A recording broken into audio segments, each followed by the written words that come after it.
आप अपने अंदर राम देखोगे तो आपको औरों के अंदर भी राम नजर आ जाएगा। बस फिर राम जी से राम राम बोलते हैं ना, एक बार थोड़ी बोलते हैं राम राम जी। हे राम तो जाते समय गांधी जी ने बोला था। जब हम बच्चे थे तो हर गली में प्याऊ हुआ करती थी, तो जिसको प्यास लगे उसको कोई आदमी पानी पिला देता था। आजकल तो मिनरल वाटर की बोतल खरीदनी पड़ती है। अगर आपके पास 20 रुपये नहीं है तो आप प्यास से मर जाओ, कोई पानी नहीं देने वाला आपको। तो हम पानी वेस्ट करते करते पानी की कमोडिटी बन गई। अब 3 फंडामेंटल होते हैं जीवन के। पहला फंडामेंटल इमेजिनेशन, दूसरी आपकी सात्विकता और तीसरी फेथ इन गॉड। शुरू करें। नमस्कार, स्वागत है आपका मेरी कलम के नए सीजन के नए एपिसोड में।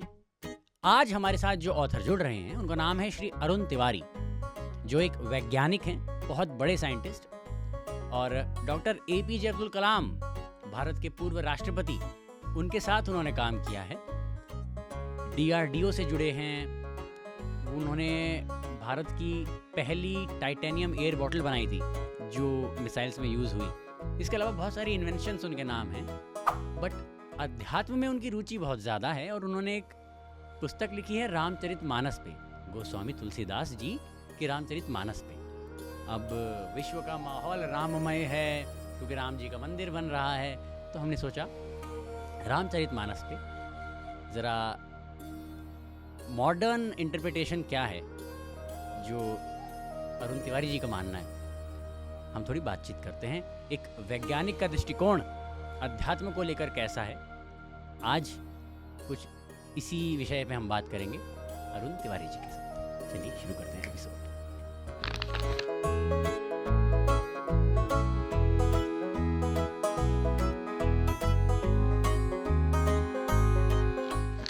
नमस्कार सर, आपका बहुत बहुत स्वागत है पीएम से हिंदी के शो मेरी कलम में। जैसा आपको ज्ञात होगा कि हम आपकी लिखी पुस्तक रामचरितमानस की आधुनिक व्याख्या, मॉडर्न इंटरप्रिटेशन पे आज बात करने वाले हैं। सर, क्योंकि आप साइंस के बैकग्राउंड से हैं, साइंटिस्ट हैं, तो और रामचरितमानस एक स्पिरिचुअल टेक्स्ट है, तो साइंस और स्पिरिचुअलिटी में मेरे को सबसे पहले जानना है कि कोई कनेक्शन है, और अगर है तो कैसा कनेक्शन है। जैसे एक नदी के 2 किनारे हैं जो कभी मिलते नहीं हैं, वैसा कनेक्शन है, चलते साथ साथ है पर कभी मिलते नहीं हैं, रेलवे ट्रैक की तरह। या फिर एक सिक्के के 2 पहलू होते हैं, सिक्का वही है, उसके 2 फेसेस हैं। सिक्के के 2 पहलू वाला संबंध है। और आपको ये बताना ज़रूरी है कि आपने जो व्याख्या शब्द का इस्तेमाल किया है कि रामचरितमानस की व्याख्या है, तो वो तो बहुत बड़ा शब्द है एक्चुअली। व्याख्या मैं कौन व्याख्या करने वाला हूँ। तो वस्तु स्थिति ये है कि तुलसीदास जी ने जो रामचरितमानस थी वो 77 साल की उम्र में लिखी थी, परिपक्व होकर लिखी थी, सारा दुनिया देखने के बाद, समझने के बाद लिखी थी। तो वो तो प्रकांड पंडित थे संस्कृत के, तो उन्होंने जो है अवधी भाषा में लिखी। अवधी भाषा में इसलिए लिखी कि संस्कृत तो जैसे आजकल अंग्रेजी 2-5% लोग जानते हैं, बाकी तो प्रिटेंड करते हैं, तो वो 2-4% जानते हैं। उसी तरह से संस्कृत जो है वो भी 2-4% लोग जानते थे। तो अब बाकी जो 95% तक राम जी कैसे पहुँचे, तो इसके लिए उन्होंने अब अवधि के अंदर वो रामचरितमानस लिखी। अब कालांतर में क्या हुआ कि अब हम जो हिंदी भाषी लोग हैं, मैं पश्चिमी उत्तर प्रदेश से हूँ, मैं जब रामचरितमानस पढ़ता हूँ तो मेरे को भी वो समझ में नहीं आती जो तुलसीदास जी ने लिखी है। तो बहुत दिन से मेरी ये इच्छा थी कि रामचरितमानस को जो आधुनिक कहो या इस समय सामयिक कहो या जो भी वर्ड यूज़ करो, तो उसमें कैसे उसको लिखा जाए। तो फिर मैंने सोचा कि सरल अंग्रेजी में लिखते हैं और बाद में उसको हिंदी में भी ट्रांसलेट कर देंगे। तो इस तरह से ये किताब आई। तो आप इसको ये कहो कि इसकी हम पढ़ रहे हैं, इसको आजकल की सामयिक भाषा में मैं लिख रहा हूँ, आप पढ़ रहे हैं। व्याख्या तो बहुत बड़ा वर्ड हो जाएगा, उतना हमारी सामर्थ्य नहीं है। अब जो सिक्के के 2 पहलू हैं, तो उसमें एक बहुत बड़े अमेरिकन एस्ट्रोनॉमर हुए हैं कार्ल सागां, उन्होंने एक बड़ी अच्छी बात कही थी कि जो साइंस है वो जैसे कोई अंधेरी गुफा में एक मोमबत्ती लेके घुस जाए, और जितना उसको जो दिखता है बस वही साइंस है, जो नहीं दिखता है उसको साइंटिस्ट कहते हैं। मैं तो उस बात पे यकीन करता हूँ जिसकी एविडेंस है, जिसकी एविडेंस नहीं है मैं उस पर यकीन ही नहीं करता। तो भैया कितनी चीज़ों की एविडेंस है आपके पास, आप तो सूरज के आगे देख नहीं पाते, आप जो एक पर्टिकुलर फ्रीक्वेंसी है उससे ज़्यादा सुन नहीं पाते, आप 7 कलर के अलावा आपको कुछ दिखाई नहीं देता। तो अगर इतनी आपकी कैपेसिटी है तो उसके अलावा जो वास्तविकता है आप तो उससे अनभिज्ञ हो। तो आपका जो साइंस है वो मोमबत्ती की रोशनी के समान है। फिर प्रॉब्लम दूसरी साइंस में क्या है कि हर एक आदमी अपनी अपनी जमात लेके बैठा हुआ है। मैं फिजिक्स का हूँ, मैं केमिस्ट्री का हूँ, मैं जूलॉजी का हूँ, मैं कार्डियोलॉजिस्ट हूँ, मैं लेफ्ट हार्ट के स्पेशलिस्ट हूँ, मैं इलेक्ट्रोफिजियोलॉजी का स्पेशलिस्ट हूँ। तो जितने भी ये साइंटिस्ट हैं ये बेसिकली एक नैरो विजन वाले जो है ना, वो घोड़े की 2 इधर लगे रहते हैं, वो है लोग हैं ये। तो जो स्पिरिचुअलिटी होती है वो साइंस में क्या है, जो आपको आता है वो साइंस है, जो आता है वो साइंस है, जो आना बाकी है वो स्पिरिचुअलिटी है। जो ज्ञान है वो विज्ञान है, जो ज्ञेय है जिसको अभी पता ही नहीं, पता करना है, वो स्पिरिचुअलिटी है। तो अल्बर्ट आइंस्टीन ने जब 1915 के अंदर 1905 में एक छोटा सा कमरा था, इट्स सो हैपन कि मैं वहाँ गया, एक बार स्विट्ज़रलैंड गया था तो बड़े कोशिश करके मैं वहाँ तक पहुँच गया। उनके वो कमरा उन्होंने छोटा सा एक वो बना रखा है, म्यूज़ियम बना रखा है। तो वहाँ गया तो उस छोटे से कमरे में आइंस्टीन का वो टेबल रखी हुई है अभी तक, जिस पे बैठ के उन्होंने रिलेटिविटी की परिकल्पना करी थी और E=mc² का समीकरण बनाया था वहाँ पर।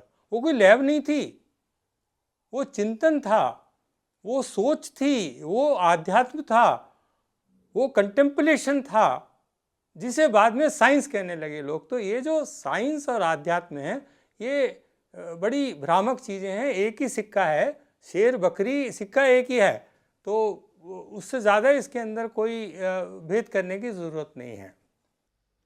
जी सर, अब जैसे हमारी यंग जनरेशन है उसका थोड़ा लॉजिकल माइंड है, हमें थोड़ा आजकल जो जेनजी हैं, जेनजी मिलेनियल्स, इन्हें चीज़ का एविडेंस चाहिए होता है, तो साइंस का। तो इस जनरेशन तक रामचरितमानस के थ्रू आपने जो विजडम, तुलसीदास की ट्रेडिशनल विजडम पहुंचाई, कोई कारण मतलब या क्या क्या वजह रही, क्यों ज़रूरत है हमको? हाँ, यहाँ थोड़ा सा मेरा आपसे मैं मतभेद रखता हूँ कि आपने कहा कि जो आधुनिक जनरेशन है वो लॉजिकल है, मुझे लगता है इलॉजिकल है। अगर मैं एक छोटा सा सवाल पूछूं कि जीवन का क्या पर्पस है, लाइफ का क्या पर्पस है, क्यों पैदा हुए हो आप, क्यों आए हो इस संसार में, तो मेरे ख्याल से इसका कोई जवाब नहीं है किसी के पास। और वो ट्रेडमिल पे जैसे भागते हैं तो वैसे भाग रहे हैं। कहाँ जाना है, क्यों भाग रहे हो, कितनी देर तक भागोगे, किसने भागने के लिए कहा, और जितने घंटे मोबाइल के सामने गुजरते हैं, जितने घंटे टीवी के सामने गुजरते हैं, जितने घंटे IPL के मैच देखने में गुजरते हैं, जितने घंटे इस बात पे बहस करने में गुजरते हैं कि वो वाली पिक्चर क्यों नहीं हिट हुई, तो वो ऐसे जो हैं रेशनल लोग तो इस तरह की बात नहीं करते हैं, ऐसे तो मूर्ख लोग बात करते हैं। तो अब रामचरितमानस में ये बताया गया है कि सबके अंदर भगवान है और किस तरह से अपने जीवन को सार्थक किया जाए, भगवान की कहानी के नाम से उन्होंने ये समझाया है। रामचरितमानस राम कथा नहीं है। रामचरितमानस आपके मन के अंदर रामचंद्र जी का प्रकाश हो, जिससे आपको ये दिखे कि मुझे क्या करना है क्या नहीं करना है, इतनी समझ आए, तो वो रामचरितमानस है। किताब नहीं है, राम कथा नहीं है, ये रामचरितमानस है। तो ये मन के अंदर आपके उजाला हो वो है, ये टॉर्च है ये। तो ये इसका संदर्भ ये है, इसलिए इसकी ज़रूरी था ये बात बताना कि रामचरितमानस को तुलसीदास जी ने, अब जैसे जो रामचंद्र जी पैदा होते हैं उससे पहले तो 100-150 हो गए। वो जो चौपाई और दोहे का जो एक संयोग होता है उसको सेक्शन बोलते हैं, जो भी बोलते हैं, 130वें श्लोक के बाद रामचंद्र जी का नाम आता है उससे पहले तो बाकी बैकग्राउंड चल रही है। तो किस तरह से उन्होंने एक बेस बनाया है आपका, उस बेस के ऊपर फिर वो रामचंद्र जी को इंट्रोड्यूस करते हैं और फिर ये समझाते हैं कि जब राम का नाम आपके अंदर आ जाएगा, आपका दिमाग अलाइन हो जाएगा राम के बाद, उसके बाद सब पता लग जाएगा मैं क्यों पैदा हुआ था, मुझे क्या करना है और मुझे क्या नहीं करना है। तो ये रामचरितमानस का सार्थकता है। जी सर, जैसे आपने बताया कि रामचरितमानस प्रकाश देती है, लाइट प्रोवाइड करती है, तो ये जो टॉर्च की तरह एक्ट कर रही है। तो टॉर्च बियर, जो सबसे पहले टॉर्च बियर रहे, वो गोस्वामी तुलसीदास जी थे। तुलसीदास जी को एज ए राइटर आप कैसे देखते हैं? जैसे आपने उनके एक लेखक के तौर पे बहुत बहुत बेहतरीन गुण बताए हैं। ह्यूमिलिटी थे, ह्यूमिलिटी और इंटेलेक्चुअल मैग्नानिमिटी, और उन्होंने एज अ राइटर आप कैसे देखते हैं उनको? एक तो जैसे बढ़िया पिक्चर होती है ना कोई, वो एक जैसे जेम्स बॉन्ड की पिक्चर होती है, तो वो किसी एक चेस सीन से शुरू होती है। जेम्स बॉन्ड बहुत बाद में आता है, उसके पहले कुछ और शुरू होता है। तो रामचरितमानस रामचंद्र जी शुरू नहीं होती। रामचरितमानस शिवजी पार्वती जी के साथ जा रहे हैं, यहाँ से शुरू होती है। तो वन के अंदर रामचंद्र जी और लक्ष्मण जी ढूंढ रहे हैं सीता जी को, रोते हुए ढूंढ रहे हैं। तो शिव जी ऊपर से नमस्कार करते हैं। तो पार्वती जी कहती हैं कि आप इतने बड़े भगवान हो, वो दो जो है नवयुवक भटक रहे हैं जंगल में, आप उन्हें क्यों नमस्कार कर रहे हो? तो शिव जी मुस्कुरा के कहते हैं कि वो लीला चल रही है, वो मनुष्य नहीं है, वो भगवान की लीला चल रही है, विष्णु भगवान की। तो पार्वती जी कहती हैं कि नहीं, मुझे तो डाउट हो रहा है, भगवान ये क्या लीला हो रही है, इसमें रोना धोना जंगल में घूम रहे हैं, मैं पूछ के आती हूँ। तो वो नीचे पूछने जाती हैं और सीता जी बन के बैठ जाती हैं कि अब ये आएंगे और मुझसे सीता जी समझ के खुश हो जाएंगे, और शिव जी जो है वो वैसे ही खुश हो के बैठे हैं कि ये रामचंद्र जी हैं। तो जब वो वहाँ बैठ जाती हैं तो रामचंद्र जी उनसे आके कहते हैं, हे माता नमस्कार, वो नंदी पे जो बैठे हैं वो कहाँ हैं, अकेली क्या कर रही हो आप यहाँ पर? एंड पार्वती जी को बड़ा विस्मय होता है, वो शंकर जी के पास जाती हैं। अब यहाँ उनसे गलती ये होती है, शंकर जी ये पूछते हैं कि टेस्ट कर लिया? तो वो ये नहीं कहती कि टेस्ट कर लिया और मैं फेल हो गई। वो कहती है नहीं, वो विष्णु भगवान ही हैं, मैंने कोई टेस्ट वेस्ट नहीं करा, झूठ बोल देती हैं। तो शंकर जी तपस्या में चले जाते हैं और त्याग देते हैं सती को। अब उसके बाद ये कहानी, उसके बाद फिर सती का क्या हुआ, फिर वो दक्ष के उसमें यज्ञ हुआ, फिर उन्होंने आत्मदाह करा, ये सब कहानी खत्म होने के बाद पार्वती जी पैदा हुई, तब जाके रामचंद्र जी का एक कोई 190वें जो वो उनका सेक्शन है, वहाँ जाके रामचंद्र जी प्रकट होते हैं। जा दिन तय हरि गर्भई आए, सकल लोक सुख संपत्ति छाए। वहाँ पहली बार, राम भी नहीं कहते हैं अभी पहली बार, वहाँ कहते हैं जा दिन से हरि गर्भई आए। हरि हैं वो, दो ही भगवान हैं हिंदुओं में, एक हरा एक हरि, बस बाकी सब नाटक है उसके चारों तरफ। एक हरा है एक हरि है। हरि कौन? जो विष्णु भगवान है। हरा कौन? जो हरता है बाद में, शंकर भगवान है। दोनों एक ही हैं, वो एक्चुअली सिक्के के दो पहलू हैं, हरा हरि। तो जो इंट्रोड्यूस कर रहे हैं तुलसीदास जी, वो कहते हैं जा दिन तय हरि गर्भ ही आए, गर्भ कौशल्या जी के गर्भ में हरि पधारे, सकल लोक सुख संपत्ति छाए। वहाँ बस चारों तरफ एकदम जॉय आ गया। नौमी तिथि मधुमास पुनीता, शुक्ल पक्ष अभिजित हरिप्रीता। और इसको पोएट्री कहते हैं। आपने कहा ना तुलसीदास जी की पोएट्री है, वो एक पोएम में उन्होंने ये बता दिया कि मधुमास पुनीता, थोड़ी हल्की हल्की ठंड है, नौमी की तिथि है, अभिजीत नक्षत्र है, पूरी डेट बता दी उन्होंने श्री रामनवमी की। तो ये पोएट्री है। ओके, तो इसलिए उतना बड़ा कवि तो मैं इतनी किताबें पढ़ चुका हूँ, और मैंने इतनी जो विड्थ है, इतनी जो डेप्थ है, वो मैंने नहीं देखी किसी के अंदर जितनी तुलसीदास जी के रामचरितमानस में है। नौमी तिथि मधुमास पुनीता। अब आप ये सितंबर अक्टूबर कुछ भी कर लो, मधुमास पुनीता, तो थोड़ी ठंड होती है, हल्की सी ठंड होती है, कोट उतर गया, स्वेटर अभी हाफ शर्ट नहीं आई है। दिल्ली में रहने वालों को सबको पता है कि क्या है मधुमास पुनीता, कौन सा होता है। वो रामनवमी का उन्होंने इस तरह से वर्णन करा है। शुक्ल पक्ष अभिजित परिपीता, पूर्णमासी के बाद जो शुक्ल पक्ष होता है, जब चांद बड़ा हो रहा है, उस समय अभिजीत नक्षत्र है। ये सारी चीज़ें डिफाइन कर दी, और क्या चाहिए आपको। तो ये एक पोएट की कमाल होता है, एक लाइन में सारी बात बता देता है वो। जी, लैंग्वेज की सिंप्लिसिटी बहुत ज़बरदस्त कमांड थे तुलसीदास जी की।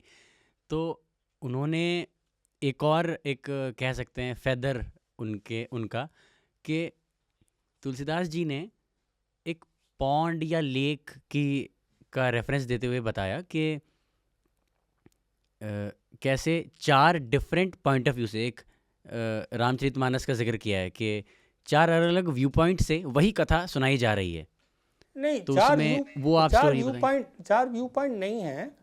उन्होंने क्या किया है कि एक नरेटिव होते हैं, 4 नरेटिव हैं। तो इसमें 4 नरेटिव क्या हैं? शंकर भगवान पार्वती से बात कर रहे हैं, देवी पार्वती से बात कर रहे हैं। एक तो ये कहानी है, शिव जी ने पार्वती जी ने ये पूछा, शिव जी ने ये बताया। दूसरी, मुनि याज्ञवल्क्य जो हैं वो भारद्वाज ऋषि से बात कर रहे हैं, तो याज्ञवल्क्य जी ने ये पूछा, भारद्वाज जी ने ये बताया। तीसरी, गरुड़ काकभूषणी से बात कर रहे हैं। ये रामचंद्र जी को खाली हिंदू धर्म से जोड़ना, मनुष्यों से जोड़ना बहुत बड़ी बेवकूफ़ी है। रामचंद्र जी कण कण में हैं, वो बंदरों में भी हैं, वो रीछों में भी हैं, वो गिलहरी में भी हैं, जो रेत में लेट लेट के अपना एक वो मैं कुछ तो सेंट दे आऊँ, मैं भी तो अपना कंट्रीब्यूट करूँ उनके जो पुल बनना है। तो वो बेचारी रेत के अंदर लेट के और वहाँ जा चली जाती थी, तो थोड़ा सा रेत चला जाएगा, तो वो रामचंद्र जी वो हैं।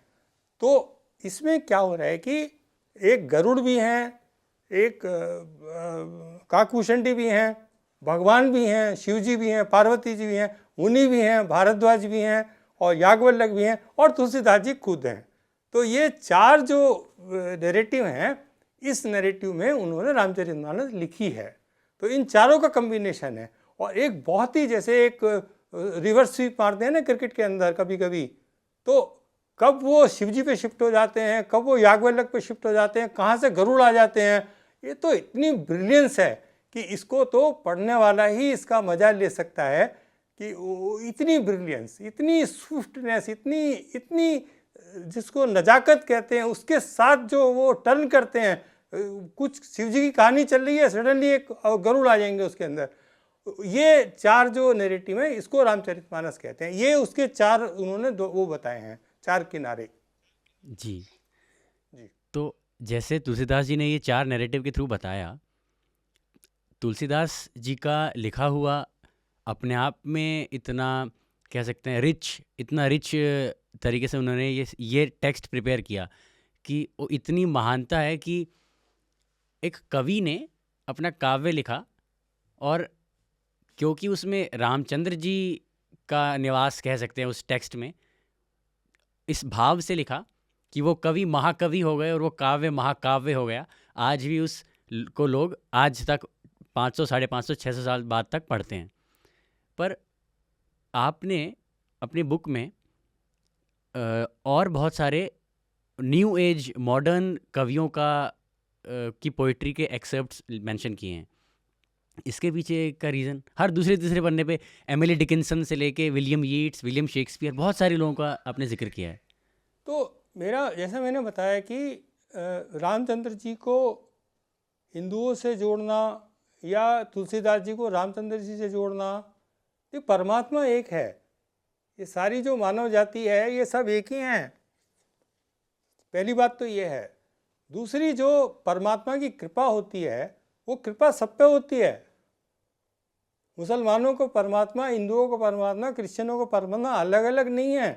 वो अलग अलग सोचने के तरीके हैं, अलग अलग दृष्टिकोण हैं, अलग अलग समझ है लोगों की। परमात्मा तो एक ही है। तो जो परमात्मा का प्रेरणा तुलसीदास जी को मिली, उसी परमात्मा की प्रेरणा शेक्सपियर को भी मिली, उसी परमात्मा की जो प्रेरणा है वो इमली डिकिंसन को मिली। और मनुष्य एक है, भाव एक है, अभिव्यक्ति भाषा बदल सकती है, भाव थोड़ी बदल सकता है उसका।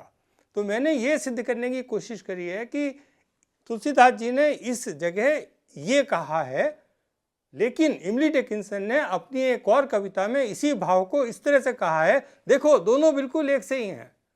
तो भगवान सब जगह हैं, भाव सबके समान हैं, सब मानव एक हैं, सब मानव हृदय एक हैं, सारी भावनाएं एक हैं। ये जो एक रस्ता है, ये सब रस्ता में एक रस्ता, ये जो है ये बात बताने के लिए अलग अलग हमने लोगों की बात लिखी है।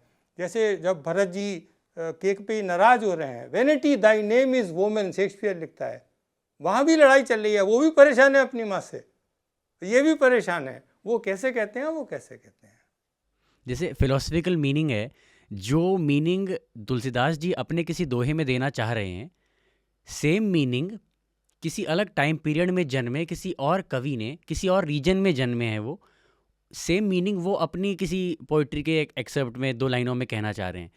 तो क्या जिस फ्रिक्वेंसी, जिस वाइब्रेशन की हम बात करते हैं, जिस कॉन्शियसनेस से तुलसीदास ने वो लिखा, सिमिलर कॉन्शियसनेस पे कोई और टाइम फ्रेम में कोई और व्यक्ति जब जन्मा, उसने भी अपनी पोइट्री में मेंशन किया। हाँ, वो व्यक्त हो गई। वो अब मैं या क्या किया उसने, वो सब बात नहीं है। बात यह है कि रामचरितमानस रामचंद्र जी में अभिभूत होकर तुलसीदास जी ने लिखी, और जब मैं रामचरितमानस को पढ़ता हूँ तो वो भावना मेरे अंदर भी आती है, मेरी आंखों से आंसू बहने लगते हैं। उसमें ये नहीं है तुलसीदास जी ने क्या लिखा है, वो जो भावना है जो उन्होंने लिखी है, वो भावना मेरे अंदर भी भर जाती है। तो जिस के मन में ये भावना भरी, वो उन्होंने अपने हिसाब से उसको लिख दिया। तो ये जो भावना है यूनिवर्सल है, सार्वभौमिक है, सब जगह है। हर मानव हृदय जो है उसमें राम बसे हुए हैं। उसके लिए हिंदू होना, मुसलमान होना, क्रिश्चियन होना जरूरी नहीं है। और भगवान खाली राम ही है, भगवान कृष्ण नहीं है, भगवान गुरु नानक नहीं है, ये सब ये छोटी सोच वाले लोगों की बातें हैं। तो भगवान सब जगह हैं, और जो भगवान से जुड़ जाता है वो इस तरह की बात नहीं कहता ये तेरे भगवान है, मेरे भगवान है, ऐसे थोड़ी होता है। सब भगवान है, हम सब में भगवान है, कण कण में भगवान है।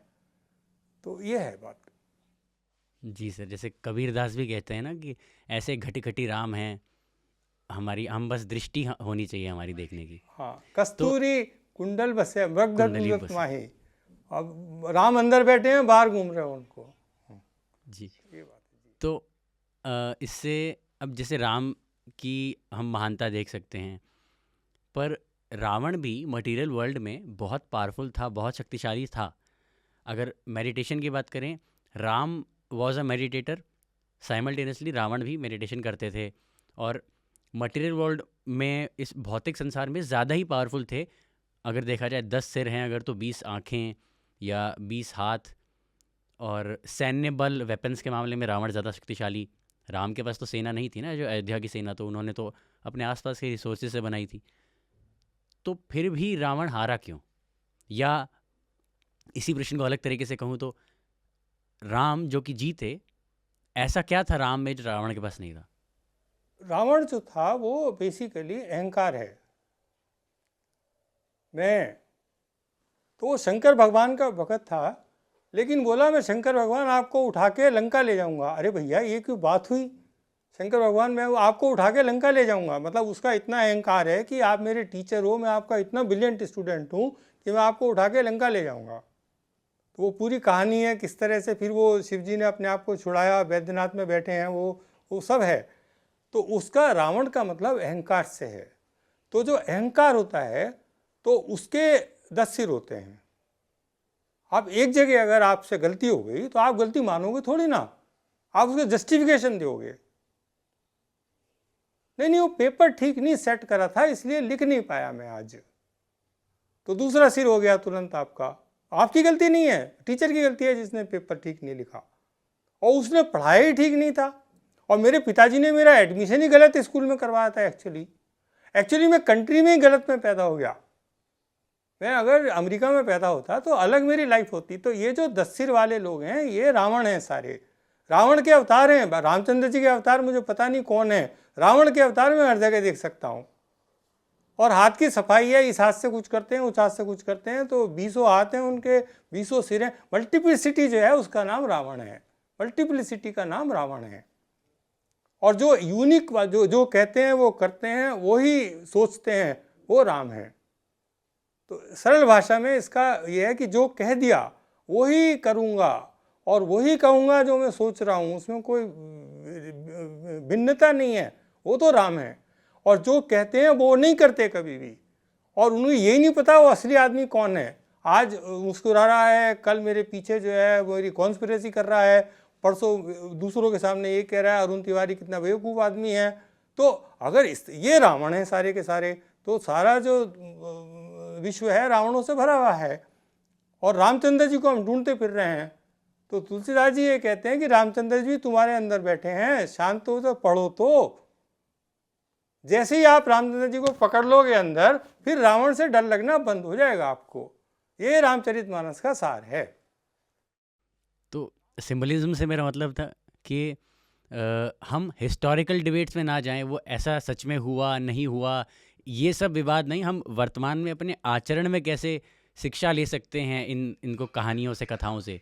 हमें फिलहाल शिक्षा नहीं, हम महसूस कैसे कर सकते हैं कि राम मेरे भीतर बैठे हैं, ये महसूस करने की बात है। शिक्षा बहुत हो, एक्चुअली शिक्षा कोई किसी से लेता नहीं है। इंसान जो है वो शिक्षा लेता ही नहीं है किसी से। हम सब लोग नकलची बंदर हैं, तो देख देख के जैसा बाकी लोग करते हैं वैसा हम भी करते हैं।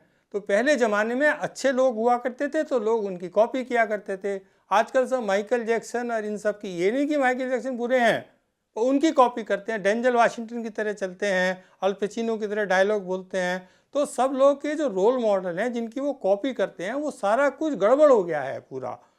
तो ये प्रॉब्लम है।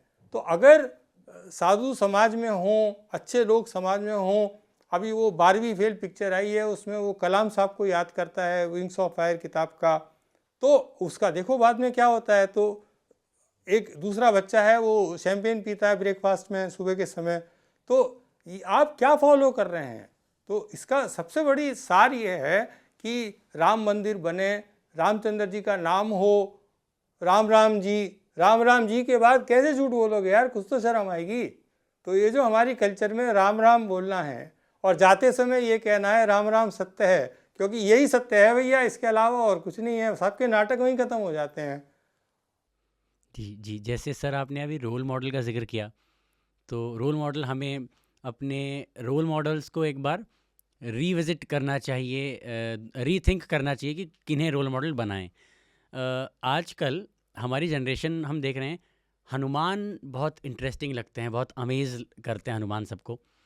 तो हनुमान जी की कथा और उनसे संबंधित जो भी रामचरितमानस में की इंसिडेंट्स हैं, चाहे समुद्र लांघना हुआ, संजीवनी बूटी लाना हुआ, लंका दहन हुआ, या उनकी जो अष्ट सिद्धियाँ नवनिधियाँ हो गई, ये इन सब का कोई, इससे भी हम प्रतीकात्मक लर्निंग ले सकते हैं, या फिर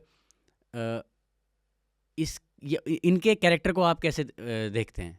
देखिए, हनुमान जी के बारे में सबसे बड़ा जो सीक्रेट है वो ये है कि हनुमान जी को याद दिलाना पड़ता है कि महाराज आप ये भी कर सकते हो।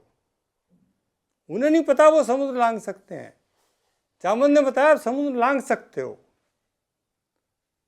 उन्हें नहीं पता। तो उन्हें बताओगे तो कर देंगे वो, तो उन्हें पता नहीं है वो क्या कर सकते हैं। तो सबसे बड़ा सार ये है कि जो मानव का जो जीवन है वो असीम संभावनाओं से भरा हुआ है, बहुत कुछ कर सकते हैं हम। जो बड़े बड़े आदमी हैं, जो अल्बर्ट आइंस्टीन हैं, डॉक्टर अब्दुल कलाम हैं, ये सब लोग हैं, ये हमारी आपकी तरह तो हैं। ये भी खाना खाते थे, ये भी टॉयलेट जाते थे, ये भी सोते थे, तो सब। पर और क्या है इनमें, अलग क्या है?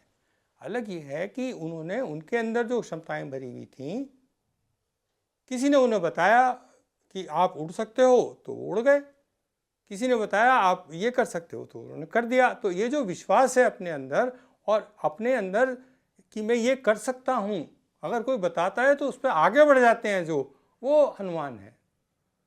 और जब रामायण खत्म होती है तो सब लोग अपने अपने घर जा रहे हैं, महर्षि वशिष्ठ भी चले जाते हैं। तो लास्ट में जब हनुमान जी का नंबर आता है तो हनुमान जी कहते हैं मैं कहाँ जाऊँ, मेरा तो कुछ है ही नहीं, मतलब मैं तो आपका सेवक हूँ। तब भी हनुमान जी को रामचंद्र जी कहते हैं कि तुम अब वन में वो पर्वत पे जाओ और वहाँ जाके तपस्या करो। तो सीता जी उनको चिरंजीवी होने का वर देती हैं। तो हनुमान जी जो हैं वो रेजिडेंट कमिश्नर हैं रामचंद्र जी के। अब रामचंद्र जी से थोड़ी ना सुप्रीम कोर्ट में जाके थोड़ी ना पिटीशन करोगे शुरू में, पहले हनुमान जी से तो बोल दो कि सर ये मेरे को परेशान कर रहा है, वो सल्टा देंगे बात को। तो इसलिए हनुमान जी जो हैं वो रेजिडेंट कमिश्नर हैं रामचंद्र जी के, वो यहीं रहते हैं, वो कहीं नहीं गए, वो यहीं धरती पे हैं। उनके लिए स्वर्ग जाने की ज़रूरत नहीं है, उनको कुछ पूजा वूजा करने की ज़रूरत नहीं है। बस कोई टेंशन है, कोई परेशानी है, उनको बोल दो, वो उसको ठीक कर देंगे।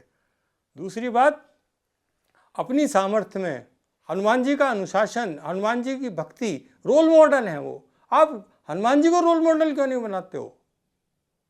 अब बना के देखो, बस सब कुछ होने लगेगा आपके लिए। तो वो रोल मॉडल हैं सबसे बड़े और रेजिडेंट कमिश्नर हैं, भगवान के नाम पे वो हैं यहाँ पर। आप उनसे कुछ भी मांगो, कोई भी प्रॉब्लम है याद कर लो, हो जाएगा, कुछ ना कुछ सॉल्यूशन निकाल के दे देंगे वो आपको। जी सर। सर एक थोड़ा इनोसेंट सा क्वेश्चन है। जैसे अभी आपने कहा रामचंद्र हम सब में हैं, कण कण में हैं, साथ ही साथ साइमल्टेनियसली ईश्वर आता, भगवान आते हैं, जो कनेक्टिंग द डॉट्स, जब बहुत सारी अलग अलग सिचुएशंस अलाइन होती हैं तब आते हैं। तो हम सब में हैं और वो आते भी हैं, तो ये विरोधाभासी बात नहीं है? ये थोड़ा आप बता सकते हैं? आप सिनेमा देखते हो? जी सर। एक हीरो होता है, एक हीरोइन होती है, एक विलन होता है, एक डायरेक्टर होता है, एक स्क्रिप्ट होती है, एक म्यूज़िक होता है, उसके बाद एक कदरदान दर्शक होता है, तब मुंह से सीटी निकलती है। ओके, समझ गए ना आप बात क्या कह रहा हूँ मैं? जी। बस ऐसे ही भगवान है, विरोधाभास नहीं है। ये सब होने दो ना अभी, पूरा जब सिचुएशन ऑप्टिमाइज हो जाएगी देन भगवान विल इंटरफियर। भगवान एक्सटर्नल एलिमेंट नहीं है, वो एक्टिवेट होते हैं भगवान, और कहीं से आते नहीं है बाहर, एक्टिवेट होते हैं वो, कहीं बाहर से नहीं आते हैं, वो अंदर से एक्टिवेट होते हैं, सारी चीज़ जुड़ जाती हैं। जो करेक्ट आदमी चाहिए थे वो सारे एक जगह आके खड़े हो जाते हैं, बस। सर क्या ये वेदांत से संबंधित कुछ है कि द्वैत और अद्वैत से आप कुछ इस बात को कि वो हम में भी है किंतु वो एक अलग से एंटिटी भी है, क्या कॉन्ट्राडिक्शन में समझना चाहता हूँ? ये हमारे बड़े बड़े आचार्य बता गए हैं, तो मैं तो बहुत छोटा आदमी हूँ उसके बारे में कमेंट करने के, पर मुझे इतना मालूम है कि एक ही भगवान है और हमारे अंदर जो हमारी आत्मा है वो तो भगवान का अंश है, और बाकी तो डस्ट में से निकला है, डस्ट में चला जाएगा, उसे तो हम भगवान नहीं कह सकते। तो मेरी समझ ये है, एक्चुअली चेतना जो है वो भगवान, चेतना एक है, सबकी चेतना एक है। तो कॉन्शियसनेस हो गई, चेतना आपने कहा। हाँ, वो एक है, वो सबकी एक है। और मतलब आप गॉड के एग्जिस्टेंस में मानते हैं, एक सुपीरियर, एक रियलिटी, सुप्रीम? मैं मानने वाला कौन, वो तो है ही। अब मैं सूरज को नहीं मानूं तो सूरज होना बंद थोड़ी ना हो जाएगा, वो तो है ही, तो गॉड तो है ही, बस। तो उसमें मानना ना मानना क्या मतलब है, वो तो है ही। सर आज की अगर सोशल डायनामिक्स की बात करें तो जैसे कम्युनिटीज़ में डिवाइड है और फैमिलीज़ में भी वननेस नहीं है, और भाई भाई की बात करें तो वो 2 इंच ज़मीन तक के लिए भी भाई भाई लड़ाई करते हैं, प्रॉपर्टी डिस्प्यूट है, कोर्ट में केसेस चल रहे हैं। तो current social dynamics micro level पे, फैमिली लेवल पे, घर परिवार में, या मैक्रो लेवल पे कि सोसाइटीज़ में जो है हारमनी हो, ये इस लेवल पे हम सोशल डायनामिक्स में रामचरितमानस से क्या शिक्षा ले सकते हैं? नहीं, रामचरितमानस में तुलसीदास जी ने जब वो शबरी के यहाँ जाते हैं तो वो शबरी को माता कहते हैं, तो उससे कहते हैं भामिनी, वो गजगामिनी किधर गई है, कुछ बता सकती हो क्या आप? जिसकी चाल हाथी की तरह, वो किधर गई है, बता सकती हो क्या? तो माँ कहते हैं वो शबरी को। और निषाद राज को गले से वो गले लगाते हैं। और जब उनको मजदूरी देती हैं, सीता जी अपनी अंगूठी उतार के देती हैं, तो निषाद कहते हैं ये तो हम तब लेंगे जब आप वापस लौट के आओगी, तीनों लोग तब लेंगे। और वो पुष्पक विमान अयोध्या नहीं ले जाते, पहले वो निषाद राज के पास उतरवाते हैं और उससे मिलके तब अयोध्या जाते हैं। तो ये सब समझने के लिए रामचरितमानस में जो अच्छा टीचर होता है वो किसी बात को स्पेसिफिकली नहीं कहता, वो बता देता है आपको, थोड़ा एक स्टेप आप भी लो ना आगे, आप भी थोड़ा समझने की कोशिश करो उसको, तब फिर वो आपका भाव आपके अंदर चला जाता है।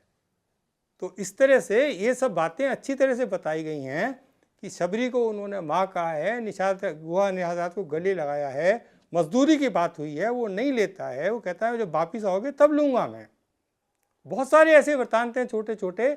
और सबसे बड़ा एक जो वृत्तांत है वो मैं कई बार लोगों को बताता हूँ कि एक संपाति का वर्णन आता है कि एक जब ये समुद्र के किनारे सारे पहुँच जाती है बानर सेना, उनकी समझ में नहीं आता अब तो आगे तो पानी है, क्या करें आगे। तो एक गिद्ध है जिसके पर जले हुए हैं, वो बैठा हुआ है वहाँ पर। तो ये जब आपस में बात कर रहे हैं कि एक जटायु थे, फिर वो इस तरह से उनके साथ रावण ने उनके पर काट दिए, तो ये कहता है कि तुम मेरे भाई के बारे में क्या बात कर रहे हो। तो पता लगा कि ये जो वहाँ गिद्ध बैठा है, संपाति है इसका नाम, वो जटायु का भाई है, तो इसके पर नहीं है। तब ये कहानी सुनाता है कि जब हम बच्चे थे हम दोनों भाई एक बार सूरज की तरफ उड़ रहे थे, तो एक हाइट पे जाने के बाद मेरे भाई जटायु ने ये कहा कि इससे ऊपर नहीं जाओ नहीं तो पर जल जाएंगे। मेरे में थोड़ा बचपना था, मैंने कहा कि ऐसे कैसे जल जाएंगे, मैं तो सूरज पे लैंड करूँगा आज। तो मैं उड़ता रहा, तो थोड़ी देर बाद मेरे पर जल गए, तो मैं नीचे गिर गया, तो मैं नीचे गिर के रोने लगा कि अब क्या करूँ मैं। तो उन्होंने कहा कि ये तो तुम्हारे अपने करे हुए कांड हैं, मैं क्या करूँ, अब बैठो यहीं पर। तो जब फिर मैं बहुत ज़्यादा मैंने फरियाद करी तो मुझे बताया गया कि एक बार जब यहाँ तुम रहो फिर एक कुछ बंदर आएंगे, तो वो किसी काम उनका कर देना, तो तुम्हारे उस काम को करने के लिए तुम्हारे पर उगाएंगे।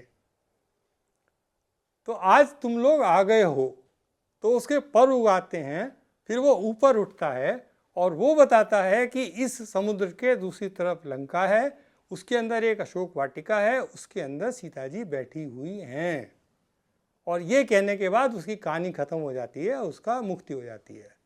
तो इस जीवन में आप जब रोजाना घर से निकलो, कोई बस स्टैंड पे बैठा होगा, कोई ऑटो वाला होगा, कोई भिखारी मिल जाएगा, कोई सिक्योरिटी गार्ड होगा, कोई तो होगा, वो वेट कर रहा होगा आपकी,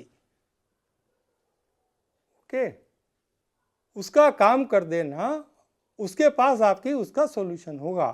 तो किस तरह से शबरी में माँ देखना, निषाद राज में भाई देखना, ये राम को देखना होता है। जो ऐसे राम को देखता है उसका इस दुनिया में कोई कुछ नहीं बिगाड़ सकता, हर चीज का समाधान है। बंदरों को पता नहीं समुद्र के खिलाफ क्या है, तो संपाति उनकी वेट कर रहा है वहाँ, जब वो आएंगे तो मेरे पर निकल आएंगे, मैं बताऊंगा सीता जी वहाँ बैठी हुई हैं। सबका अपना अपना काम है, सब आपकी वेट कर रहे हैं। तो ये रामचरितमानस का सार है। आपने बहुत अच्छा सवाल पूछा और मुझे बड़ी खुशी है कि मैं इसको इस तरह से जवाब दे पाया उसका। Thank you sir. अब जैसे आपने जिक्र किया संपाति को किसी ने बताया कि भविष्य में ऐसा होगा, तो ऐसे फ्यूचर फॉर टेलिंग हो गई ये तो, या मनु का आपने जो जिक्र किया कि राजा दशरथ के रूप में जन्मे, तो ये भविष्य को एडवांस में बता देना या फिर पुनर्जन्म, आप रीबर्थ होगा, तो ये टाइम का जो कॉन्सेप्ट है, आजकल टाइम और स्पेस की जब बात की जाती है साइंटिफिक टर्म से, क्या टाइम साइक्लिक होता है या लीनियर होता है? नहीं, साइक्लिक होता है, वो तो पहले से तय हो गया है। कुछ संस्कृति, कुछ सभ्यताएं मानती हैं लीनियर होता है, हम तो शुरू से ही मानते हैं साइक्लिक होता है, ओके। और दूसरी बात क्या है कि आप अगर इस तरह से सोचो कि आप कौन हो, मैं कौन हूँ, मैं अपने पिताजी और माताजी का डीएनए हूँ ना, उनका डीएनए कहाँ से आया, उनके माता पिता का डीएनए है, उनका कहाँ से आया, उनके माता पिता का डीएनए है। तो मेरे अंदर वही डीएनए है जो अब से 10,000 साल पहले, हो सकता है मैं संपाति के यहाँ से चला हुआ आ रहा हूँ, हो सकता है मैं, मुझे क्या पता, तो सारे वो मेरे अंदर बैठे हुए हैं ऑलरेडी, खाली एक्टिवेट करने की ज़रूरत है। पुनर्जन्म कुछ नहीं है। पुनर्जन्म तो ये हो गया, ये तो ईगो वालों की बात है, मेरा जन्म होगा। अरे भाई तू कौन है पहले जिसका जन्म होगा? ये तो बहुत बड़ी ईगो हो गई, मेरा जन्म होगा, तू कौन है? ओके, तो ये पुनर्जन्म वगैरह कुछ नहीं है, जो कुछ है यही है, सब कुछ यही है, ये रिसाइकलिंग होता रहता है इसका। तो ना सिर्फ टाइम सर्कुलर है, सब कुछ सर्कुलर है। वही सूरज है, वही धरती है, घूम के फिर इधर आता है तो हम कहते हैं सुबह हो गई, वो उधर चला आता है तो हम कहते हैं शाम हो गई। कौन सी सुबह कौन सी शाम यार, सब एक ही है, सब कुछ नहीं है यहाँ, ये सब माया है। खाली ये है कि जो मर जाता है वो देख नहीं सकता, बाकी वही कहानी चलती रहती है। उसका थोड़ा आप 100 साल कैसा ब्लांका पिक्चर देख लो तो उसकी कहानी और अब की कहानी में कोई फ़र्क थोड़ी है। एक्टर चेंज हो गए हैं, थोड़ी टेक्नोलॉजी चेंज हो गई है, ब्लैक एंड वाइट कलर बन गया है, बाकी सब एक ही है। तो इसी तरह से पूरी दुनिया एक चल रही है, इसमें ज़्यादा टेंशन लेने की ज़रूरत नहीं है। आज को आज की तरह जियो, भगवान को अपने अंदर महसूस करो, और आपकी जितनी भी समस्याएं हैं उनका समाधान आपके चारों तरफ ऑलरेडी मौजूद है। और जो लोग आपको आपका सॉल्यूशन जिनके पास है वो भी आपकी चारों तरफ मौजूद हैं, खाली आप उन्हें देख नहीं पा रहे हो क्योंकि आप मैं और मेरे के चश्मे लगा के घूम रहे हो। तो बस वो उतार दो, और जब आप अपने अंदर राम देखोगे तो आपको औरों के अंदर भी राम नज़र आ जाएगा। बस फिर राम जी से राम राम बोलते हैं ना, एक बार थोड़ी बोलते हैं, राम राम जी, मेरा राम तुम्हारा राम दोनों की जी, एक बार नहीं बोलते। हे राम तो जाते समय गांधी जी ने बोला था, जिंदा आदमी तो एक दूसरे से राम राम करते हैं, तेरा राम मेरा राम दोनों राम एक समान, चलो बताओ आगे क्या करना है। तो ये सार है रामचरितमानस का। सर जैसे अब आप संपाति का जिक्र कर रहे थे, तो वो एक ह्यूमन बीइंग नहीं था, ऑर्गेनिज्म था, एनिमल फ्लोरा फौना की बात करें तो इकोलॉजिकल पर्सपेक्टिव क्या है रामचरितमानस का? कि आज हम देखते हैं जितनी टेक्नोलॉजी बढ़ रही है, साइंस बढ़ रही है, उतनी हम नेचर से भी दूर होते जा रहे हैं। एक नेचुरल रिसोर्स है पानी, इतना प्रेशियस है, उस तक की कीमत नहीं है, हम इतना वेस्ट कर रहे होते हैं पानी को भी। तो नेचर के करीब रहे राम जब एग्जाइल में थे, वनवास में, तो और उन्होंने नेचुरल एलिमेंट्स को भी रिस्पेक्ट की, सस्टेनेबल उसमें रहे नेचर के। अब देखो तो भैया, ऐसा रामचरितमानस था ना कि जब हम बच्चे थे तो हर गली में प्याऊ हुआ करती थी, तो जिसको प्यास लगे उसको कोई आदमी पानी पिला देता था। आजकल तो मिनरल वाटर की बोतल खरीदनी पड़ती है, अगर आपके पास 20 रुपये नहीं है तो आप प्यासे मर जाओ, कोई पानी नहीं देने वाला आपको। तो हम पानी वेस्ट करते करते पानी की कॉमोडिटी बन गई अब, है ना। तो पहले आप लंगड़े हो जाओ, फिर कहो कि मुझे चलना नहीं आता, मुझे चलने में तकलीफ़ होती है, तो भैया जिसके पैर नहीं होंगे वो चलने में तकलीफ़ होगी। तो लोगों ने जो है बोरवेल लगा लगा के खेती कर ली, तो अब पीने के लिए पानी नहीं मिलेगा। तो ये सारे जो करे हुए काम हैं, एक एक घर में 4-4 गाड़ी खड़ी हुई हैं, ओके, वो सब जैसा करोगे वैसा भरोगे ना यार, वो उसमें टेंशन लेने की क्या बात है। उसके लिए भविष्यवक्ता होने की ज़रूरत थोड़ी है, जो करोगे वो फरोगे। बोया पेल बबूल का तो आम कहाँ से खाई, तो दबा दबा के बबूल बोए जा रहे हैं तो आम कहाँ से मिलेंगे। तो इसमें कहीं तो ठीक करना पड़ेगा भैया अपने आप को, नहीं करोगे तो फिर भगवान को इंटरफियर करना पड़ेगा। कोरोना वायरस कहाँ से आया बताओ, इकोलॉजी में से निकला ना, झटका दे के ये टेलर दिखा के चला गया, देख लो भैया, अगर पूरी पिक्चर चाहिए तो फिर आऊँगा। किसी के पास कोई जवाब नहीं था, ऑक्सीजन खत्म हो गई, मास्क खत्म हो गया, ये नहीं है वो नहीं है। अभी तुम्हारे पास कुछ भी नहीं है भैया, एक कोरोना वायरस ने पूरी दुनिया हिला दी, और 2 आ गए तो किसकी वैक्सीन बनाओगे। तो ये समझदार को इशारा काफ़ी होता है। एक बच्चे को टीचर एक हाथ पे पट्टी मार देता है तो जो समझदार होता है वो समझ जाता है, जो नहीं समझता वो बाद में पुलिस के डंडे खाता है बड़ा होके, और कोई फ़र्क नहीं है इसमें। तो समय पे जागना उचित चीज़ है। और रामचरितमानस में एक जो सबसे बड़ी बात है जो मैं बताना चाहूँगा कि तुलसीदास जी ने शुरू में ही कह दिया है कि ये कलयुग के लिए लिखा गया है रामचरितमानस। और अभी तो रामचरितमानस के हिसाब से जो कलयुग का वर्णन करा गया है, अभी तो पूरा कलयुग आया भी नहीं है। तो फर्स्ट ऑफ ऑल इससे सरप्राइज होना, देखो देखो ऐसा हो गया, अरे भैया और बुरा होने वाला है अभी, तो उसकी टेंशन मत लो आप, ये जमाना ही खराब है, you are born in a wrong time. अब इसके अंदर सेविंग ग्रेस क्या है कि इस कलयुग में, इस खराब समय में इतना आसान होगा कि जो खाली राम का नाम ले लेगा उसका भी उद्धार हो जाएगा। तपस्या करने की जरूरत नहीं है, आप खाली नाम ले लो। तो प्लस माइनस दोनों हैं। तो राम का नाम लेने से इस कलयुग में भी काम चलता रहेगा। काम ही तो चलाने आए हैं हम लोग, तो काम चलता रहेगा। सर आपने कलयुग का जिक्र किया। कलयुग आपने बुक में लिखा है कि कलयुग तब आता है जब इवॉल्व किए हुए स्पीसीज से आए हुए ह्यूमन बीइंग्स पाथ क्रॉस करते हैं हेवनली प्लैनेट से आए हुए सेलेस्टियल बीइंग्स के साथ।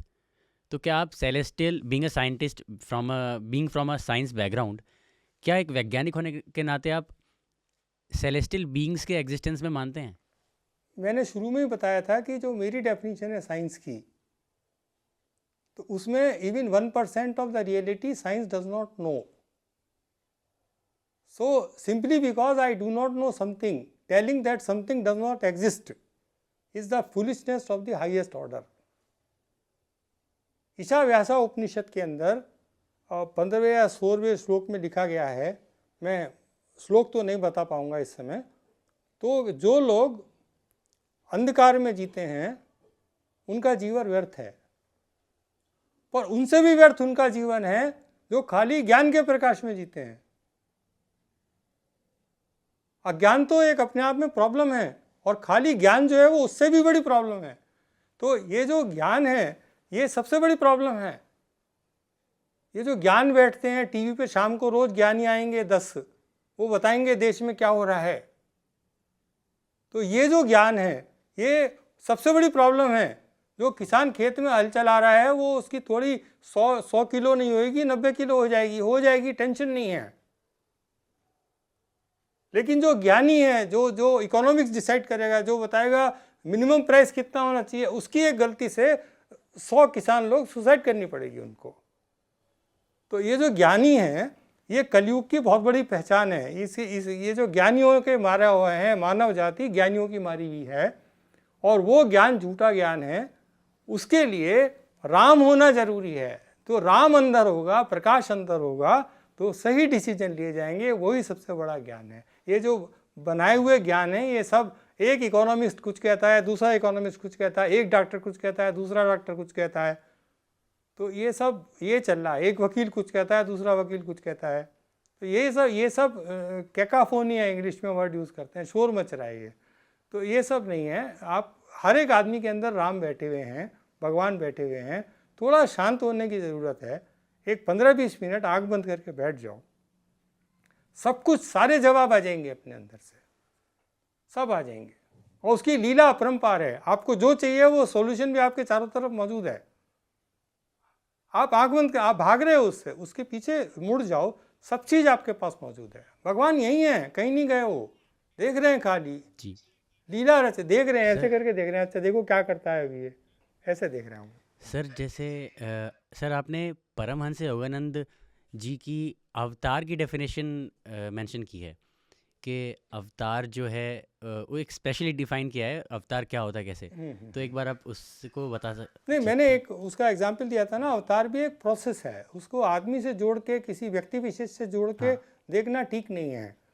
पर्सन नहीं, इवेंट जैसे है। आर्टिफिशियल इंटेलिजेंस है, मैं उसको अवतार मानता हूँ। ओके, इंटरनेट जो है अवतार है। दुनिया चेंज हो गई ना अब, तो अवतार है। तो ये सब अवतार हैं, ये प्रोसेस हैं। जिस प्रोसेस से दुनिया जैसे चलती है उसकी तरह और तरह से चलने लगेगी। अब तेल खत्म होने वाला है, उससे पहले जब खत्म हो जाएगा तो सोलर देख लो, बैटरी देख लो, सीख लो ना यार, हाइड्रोजन देख लो, कुछ तो सीख लो। ये जो ज्ञान है, ये जो बुद्धि है, यही भगवान की सबसे बड़ी मानव को दी हुई देन है। तो इसके सारे आगे चलो, सब कुछ वो प्रोसेस है। वो जो प्रकाश में जीते हैं, जो भगवान को अपने अंदर लेके जीते हैं, उनको सब कुछ दिखाई देता रहता है और उन्हीं का कल्याण होता है, उन्हीं देशों की उन्नति होती है। और आज जो दुनिया की सबसे बड़ी 5-6 टेक्नोलॉजी कंपनी हैं, कैसे सारे भारत मूल के लोग उनके सीईओ बने बैठे हैं। किसने बनाया उन्हें? अपनी मेहनत से गए ना वहाँ तक। तो कुछ तो होगा उनके अंदर भी, कुछ तो डीएनए लेके पैदा हुए होंगे वो भी। तो यही इस सभ्यता की निशानी है। कुछ तो है हमारे अंदर जो औरों में नहीं है, बस। तो सर, जैसे आपने अभी प्रकाश वर्ड बोला, तो ये जो प्रकाशमयी कह लें काव्य, या ऐसा काव्य जो जिसने ग्रंथ का रूप ले लिया, ये राम का प्रताप है। तो आपका फेवरेट कोई डायलॉग या कैरेक्टर या इंसिडेंट, या कोई ऐसी घटना रामचरितमानस से जिसने आपको सबसे ज़्यादा प्रभावित किया हो, आपका फेवरेट कुछ? बिल्कुल, जब अंत में जब रामचरितमानस खत्म होने वाला है तो काकभूषणी और गरुड़ की बातचीत चल रही है, तो उसमें एक वो आता है कि ये जो दुख दर्द होते हैं, रोग होते हैं, सारे क्यों होते हैं। तो वहाँ वो समझाते हैं कि जो सबसे बड़ा रोग है वो मन का रोग है। तो मन में ये दुर्भावना आने से ये होता है। टीबी ऐसे होती है, खुजली ऐसे होती है, ज्वर ऐसे होता है, संधिपात ऐसे होता है, सारी बात समझाते हैं। तो वो जो एक 10-15 दोहों का जो एक संग्रह है, तो उस जब तुलसीदास जी ने लिखा था तब साइकोसोमेटिक डिजीजेस और ये जो मेंटल साइकोलॉजी, फिजियोलॉजिकल, ये सब कुछ आइडिया नहीं था किसी को भी। तो एक आदमी इतने दिन पहले, 500 साल पहले, ये बता रहा है कि तन की सारी बीमारियां मन से शुरू होती हैं। मेरे ख्याल से ये एक ब्रिलियंस है जिसकी कोई मिसाल किसी भी भाषा के अंदर, किसी भी समय काल के अंदर नहीं है। Sir, thank you so much. आपने, क्योंकि डॉक्टर कलाम के साथ भी काम किया हुआ है, तो वो उनका स्पिरिचुअलिटी और गॉड के साथ कैसा रिश्ता था? जैसे आपने बुक में भी मेंशन किया है कि एक और किताब है ट्रांसेंडेंस, उसमें भी है, उसमें काफ़ी डीप आंसर है इसी प्रश्न का। थोड़ा आप संक्षेप में आप बता सकते हैं स्पिरिचुअलिटी और गॉड का कलाम जी के साथ? हाँ जी, ये जो मैंने सीखा कि स्पिरिचुअलिटी और साइंस सिक्के के दो पहलू हैं, वो उनसे सीखा है, उन्होंने बताया था। मेरा ओरिजिनल कुछ नहीं है, हमारे मेरठ में ऐसा कोई नहीं बताता। तो वो मैं उनके पास आ गया था, तो उन्होंने मुझे बताया कि साइंस और स्पिरिचुअलिटी एक ही सिक्के के दो पहलू हैं, उनसे सीखा मैंने। तो उन्होंने जाते समय उनकी आत्मकथा में लिखा हुआ है कि 3 फंडामेंटल होते हैं जीवन के। पहला फंडामेंटल इमेजिनेशन, जो आपकी कल्पनाशीलता है, वो आपका सबसे बड़ा गुण है, सबसे बड़ी क्वालिटी है ह्यूमन बीइंग की, जो और किसी में नहीं है। दूसरी आपकी सात्विकता, प्योरिटी, सात्विकता का मतलब साधु से नहीं है, प्योरिटी। और तीसरी फेथ इन गॉड। तो ये 3 चीज़ जो हैं, ये आधार स्तंभ हैं जिसके ऊपर पूरे जीवन खड़ा हुआ है।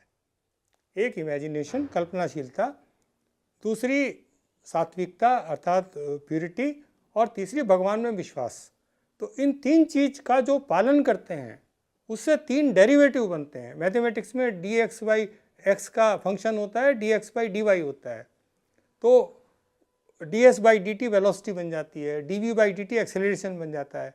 तो ये तीनों चीज़ें जो पालन करते हैं, कौन सी तीनों चीज़ें? कल्पनाशीलता की, सात्विकता की और भगवान में विश्वास की। उनको 3 डेरिवेटिव मिलते हैं। इमेजिनेशन वालों को राइचुअसनेस मिलती है, वो कोई गलत काम करते ही नहीं। वो पहले ही सोच लेते हैं कि यार ऐसा करूँगा तो ऐसा हो जाएगा मेरे साथ, तो वो गलत काम करते ही नहीं। वो बबूल के बीज बोते ही नहीं। वो डरते हैं कि यार इसमें से बबूल निकलेगा, फिर क्या करूँगा मैं।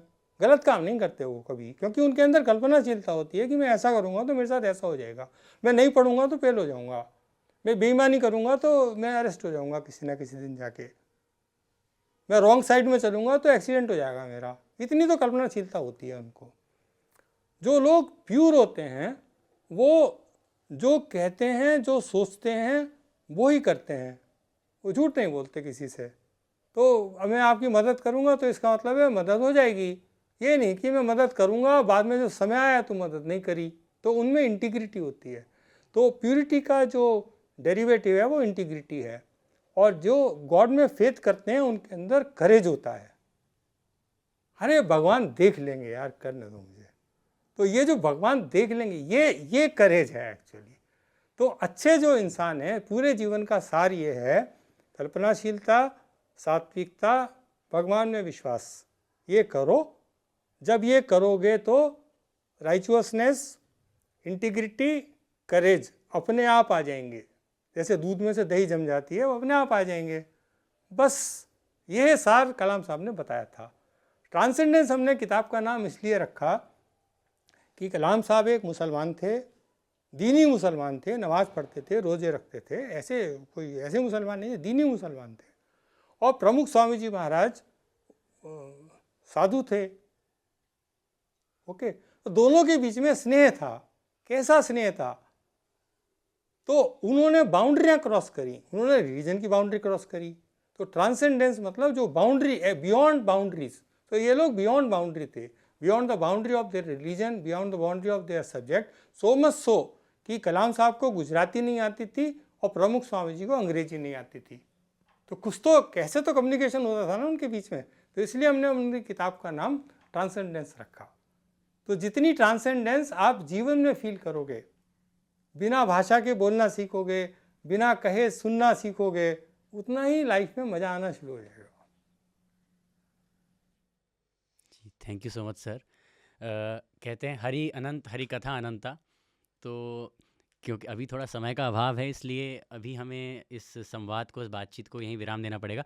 जाने से पहले हमारे दर्शकों के लिए कोई 5 किताबें जो आपको लगता है कि एक बिगिनर को पढ़नी चाहिए, शुरू करनी चाहिए, इन किताबों से वो पढ़ना शुरू कर सकता है, आप सुझाएं प्लीज़।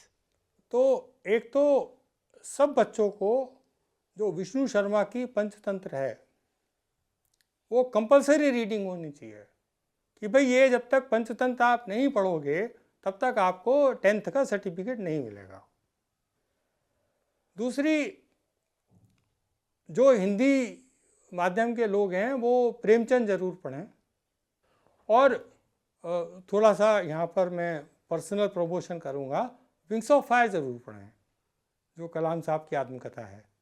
तो विंग्स ऑफ फायर ज़रूर पढ़ें। Thank you very much. जो इन्होंने 12th फेल पिक्चर बनाई है उसमें वो विंग्स ऑफ फायर पढ़ता है जो हीरो है, तो वो ज़रूर पढ़ें। बहुत अच्छी किताब है वो, बहुत अच्छी किताब है, वो ज़रूर पढ़ें। और बाकी जो 2 किताब और बची, उसमें मेरा ये मानना है कि जो हमारे स्क्रिप्चर्स हैं तो वो ज़रूर पढ़ें आप। जी, thank you so much sir, बहुत बहुत धन्यवाद हमारे साथ जुड़ने के लिए। हमने, हमारे दर्शकों ने बहुत कुछ जाना आपसे। बहुत बहुत धन्यवाद। Thank you so much sir. Thank you very much. Thank you sir. जय राम जी की। जय श्री राम। तो दोस्तों, आज के इस एपिसोड में, इस एनरिचिंग एपिसोड में हमने अरुण जी से बहुत कुछ जाना। हमने राम नाम का महत्व जाना। हमने जाना कि जो हम जानते हैं वो साइंस है, मगर जो हम जानते नहीं हैं पर बहुत कुछ एक्सप्लोर कर सकते हैं, जाना जा सकता है, वो अध्यात्म है। और जैसा तुलसीदास जी कहते हैं, दैहिक दैविक भौतिक तापा, राम राज नहीं काहू ही व्यापा। राम के राज में दैहिक दैविक भौतिक किसी प्रकार के ताप, संताप, पीड़ा, दुख, दर्द नहीं होते। और वो राम का राज केवल किंगडम राम का या डेमोक्रेसी, इस रूलिंग गवर्नमेंट और समाज के रूप में नहीं आएगा। राम का राज पहले हमें ये इस बोध के साथ आएगा कि वो राम हमारे भीतर है, राम का तत्व। जैसा कबीरदास जी कहते हैं कि राम नाम की खूंटी गाड़ी, सूरज ताना तंता, चलते फिरते दम की खबर ले, फिर नहीं आना बनता। तो ये जो दम है हमारा सांस, यही राम है, जिसको कबीरदास जी ने इसको राम कहा। और इसी चढ़ते उतरते दम को, सांस को देखते रहें, ध्यान करते रहें, अगर ये एपिसोड टेलीविज़न पे देख रहे हैं तो कृपया हमें यूट्यूब पे PMC हिंदी सर्च करके हमारे चैनल को सब्सक्राइब करें। अगर यूट्यूब पे देख रहे हैं तो सिर्फ यूट्यूब पे ही सब्सक्राइब ना करें, साथ साथ PMC हिंदी को दूसरे सोशल मीडिया हैंडल्स पे भी फॉलो करें। सायोनारा, आपका प्यारा रमन अभी लेता है विदा, पर मिलेगा दोबारा फिर किसी नई किताब, नए लेखक के साथ करेंगे खूब सारी ज्ञान वाली बात। अभी के लिए चलते हैं, देखते रहिए PMC हिंदी।